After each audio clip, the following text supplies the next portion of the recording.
ఏమైంది? ఇన్ని రోజుల నుంచి రాస్తానే ఏంది రికార్డులు?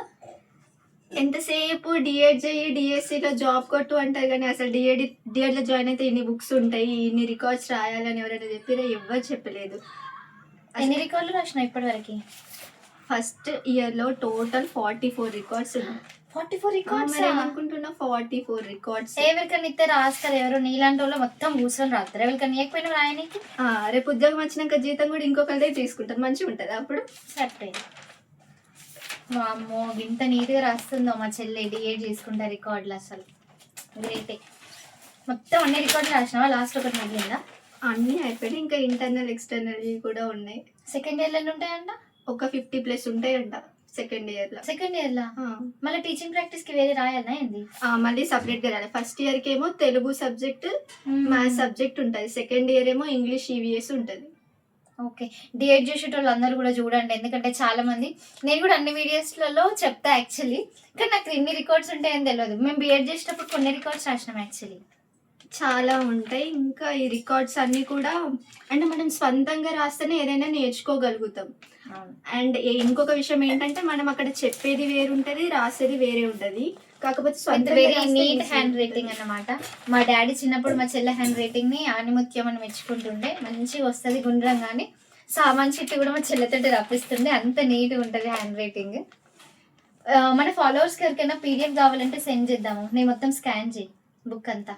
అంటే నా దగ్గర ప్రస్తుతం ఓన్లీ స్పెల్ 1 బుక్ మాత్రమే ఉంది, మిగతా అవైలబుల్. సరే రాసినాక పీడిఎఫ్ చేసి ఎవరికైనా డిఎడ్కి సంబంధించి రికార్డ్ రైటింగ్కి కావాలి అంటే మేము మ్యాక్సిమం ట్రై చేస్తాము. కానీ డిఎడ్ చేసేటోళ్ళకి ఇన్ని రికార్డ్స్ ఉంటాయి, నాకు తెలుసో లేదో నాకు తెలియదు. నాకైతే తెలియదు, బిఎడ్ చేసినా కానీ నాకు తెలియదు.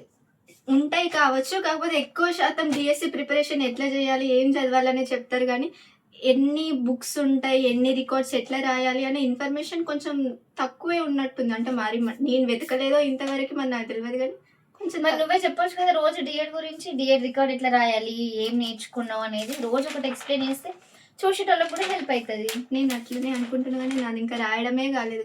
రికార్డులు రాసేసరికి ఇంకో సంవత్సరం పట్టేటట్టున్నది. ఇంత ఒక రికార్డ్ రాస్తే అయిపోతుంది, కానీ నీట్గా మొత్తం రాసేసరికి టైం పడుతుంది కదా. అవును. మళ్ళీ colour pens, sketch pens, margins, ఇంకా పెన్నులు కూడా చూపెట్టు, ఎన్ని పెన్నులో బాబోయ్. మొత్తం ఇన్ని రకాల పెన్నులు పట్టుకొని వచ్చేసింది. మొత్తము ఆ స్టేషనరీ షాప్ మొత్తం ఇదిగోండి, orange, pink, brown, red, blue అనుకుంటా మొత్తం డెకరేషన్ చేసేసింది బుక్ మొత్తం. Records writing, teaching practice, BEd, డిఎడ్లో చాలా మెమరీస్. బట్ నాకు తెలిసి బిఎడ్ కంటే ఎక్కువ డిఎడ్లో రికార్డ్స్ ఉన్నాయి. టెట్కి అప్లై చేయలేదా? చేయలేదు. ఎందుకు?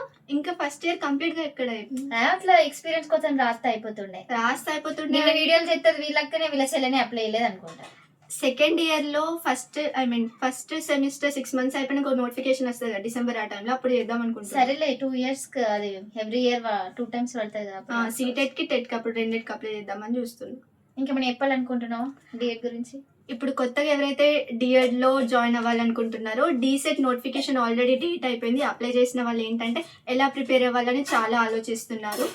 నన్ను పర్సనల్గా కూడా ఇన్స్టాగ్రామ్లో అడుగుతున్నారు. నేను ఏమంటున్నా అంటే 6th to 10th class text books మనకి అక్కడ ఏ సబ్జెక్ట్స్ చదవాలి, క్వశ్చన్ పేపర్ లో ఏ టైప్ ఆఫ్ క్వశ్చన్స్ ఇస్తారని ఇస్తారు. సో ఆ టెక్స్ట్ బుక్స్ చదివితే సరిపోతుంది. పబ్లికేషన్స్ చదివే వాళ్ళు చదవండి, కానీ మాక్సిమం టెక్స్ట్ బుక్స్ చదివితే పబ్లికేషన్స్ అవసరం లేదు.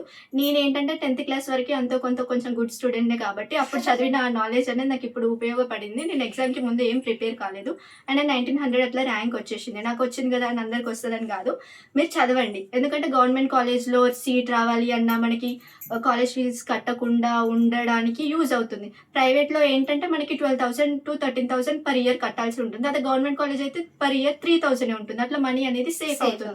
రియంబర్స్మెంట్ ఉన్న వాళ్ళకి ప్రైవేట్ అయినా ఏం కాదు, కాకపోతే డిగ్రీ పీజీ అయిపోయి ఉన్న వాళ్ళు ఉంటారు కదా, సో వాళ్ళు గవర్నమెంట్ కాలేజ్లో తెచ్చుకోవడానికి ట్రై చేస్తే కొంచెం ఫినాన్షియల్ సిచ్యువేషన్ బాగాలేని వాళ్ళకి యూజ్ అవుతుంది అన్నమాట. డిఎడ్కి హాస్టల్స్ ఉంటాయా? నాకు అంతగా ఐడియా లేదు, కాకపోతే బయట మనకి నార్మల్గా కమ్యూనిటీ బేస్డ్ హాస్టల్స్ ఉంటాయి కదా, దానికి ఎలిజిబుల్ ఉంటుందా లేదా అని మనం సొంతంగా కొంచెం రీసెర్చ్ చేసి తెలుసుకుంటే మనకి యూజ్ అవుతుంది. ఫర్దర్ వీడియోస్లలో మొత్తం డిఎడ్ గురించి వీడియోస్ అడుగుదాము. I will try to post lot of videos. Okay, చూద్దాం. రికార్డ్ రాయేగా. Bye bye.